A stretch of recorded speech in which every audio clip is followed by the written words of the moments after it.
qu'il a des stats de dingue. Est-ce que tu peux nous rappeler les stats de Lionel Messi? Je vais juste rappeler Ligue des Champions et en Liga. Vas-y. Ligue des Champions, 9 matchs, 12 buts, 3 passes. C'est pas mal. 12, 3. Ouais. En Liga, 32 matchs, 34 buts, 15 passes. C'est fantastique. Plus que ces stats-là, qui sont finalement... C'est celle que tout le monde voit. Voilà, c'est celle que tout le monde voit. Ah oui. Ce qu'il faut se dire avec Lionel Messi, c'est que ses 2 buts en 8ème de finale de la Ligue des Champions, il fait passer le Barça en quart face à Lyon lors du match retour. Souvenez-vous, c'est lui l'homme du match. Quart de finale face à Manchester United, 2 buts au retour, c'est lui qui fait passer Manchester United en demi-finale de la Ligue des Champions. Demi-finale aller de la Ligue des Champions, 2 buts, donc 6 buts en 8ème, quart, demi. On ne sait pas si le Barça sera en finale, mais si les Catalans se qualifient pour la finale, ce sera grâce et quasiment uniquement grâce à Lionel Messi. Si le Barça est en finale, le Barça est déjà en finale, c'est ça? C'est pas tout à fait fait encore. On peut poser la question également. On peut également. Je pense que c'est fait. Ouais, moi aussi, je pense que c'est fait. Le suspense, tout ça. Voilà. Ok. Mais voilà, plus que les stats, c'est marqué dans des moments importants. Et c'est aussi le deuxième argument, c'est qu'il est déterminant en Ligue des Champions et qu'aujourd'hui, la Ligue des Champions dans l'attribution du Ballon d'Or, c'est l'alpha et l'oméga. C'est-à-dire que ce qui compte, surtout les années où il n'y a pas de Coupe du Monde, et j'ai envie de dire même quand les années où il y a une Coupe du Monde, regarde Modric l'année dernière, pourquoi il a le... Voilà, il s'est fait finale avec la Croatie. C'est ça. Il fait finale avec la Croatie, mais c'est aussi parce qu'il gagne la Ligue des Champions. Je vais juste rajouter 2 petites choses. Parce que même si on voit que la Ligue des Champions est dans les stades de dingue, il y a aussi 2 matchs qu'on va garder en mémoire en Liga.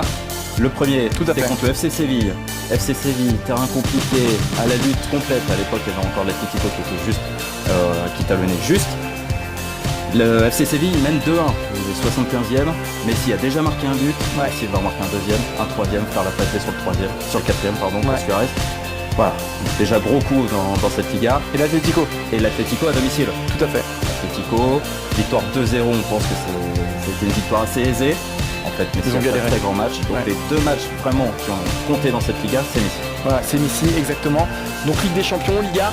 Et puis on vous l'a mis parce que c'est Messi, tout simplement. C'est-à-dire... Bah non, mais c'est la vérité. L'année dernière, Messi, qu'est-ce qu'il fait? Bon, pas grand-chose. Il gagne le championnat d'Espagne, certes. Ligue des Champions, il est éliminé très tôt. Coupe du Monde, il fait une mauvaise Coupe du Monde et une mauvaise campagne de Ligue des Champions. Malgré tout, il est dans le top 5. Pourquoi? Parce que c'est Lionel Messi. Et Messi, comme Ronaldo, ce sont ces genres de joueurs, c'est quasiment les deux seuls. Et je rajouterais peut-être Neymar aussi. Ils partent avec un avantage sur la concurrence du fait de leur aura, du fait de leur passé dans cette compétition qui est à la fois la Ligue des Champions et aussi le Ballon d'Or. Ils partent avec une vraie avance. Donc déjà, c'est compliqué d'aller chercher.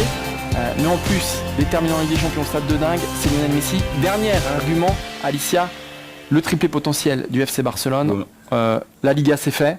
Ouais. La Coupe du Roi, ça en prend le chemin. Et la Ligue des Champions, finale, ils ont... Voilà. Et en Ligue des Champions, ils ont un pied et 4 orteils en finale. Donc c'est un peu la même chose. Le triplé potentiel, je vois pas comment on pourrait passer à côté de Messi si toutefois le Barça fait le triplé. De toute façon, Messi d'avance, peu importe la saison qu'il fait, il est top 5. Voilà, il est top 5. Ouais. Là, avec la saison qu'il fait, c'est top 3 assuré. Déjà. Bon, c'est déjà top 3 assuré. C'est un petit débat quand même. Exactement. Je pense que le top 2 c'est déjà fait.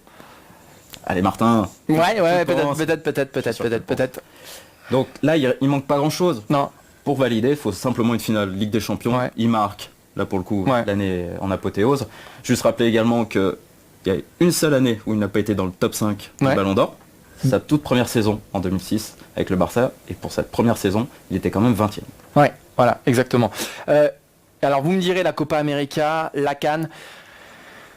C'est des compétitions qui comptent un peu moins malgré tout dans ce classement du Ballon d'Or. On va pas vous faire un dessin. Encore une fois, la Ligue des Champions, si on devait donner des coefficients, le coefficient de Ligue des Champions, c'est 10. Les championnats nationaux, allez, c'est quoi? C'est 3. La Copa América, c'est pareil, c'est 3, c'est 4. Mais la Ligue des Champions vaut quasiment double. Ça rejoint le petit commentaire de Farid, je me permets. Vas-y. Par contre, pour être le meilleur joueur du monde, il faut aussi être le meilleur avec sa sélection nationale. Bah pas forcément.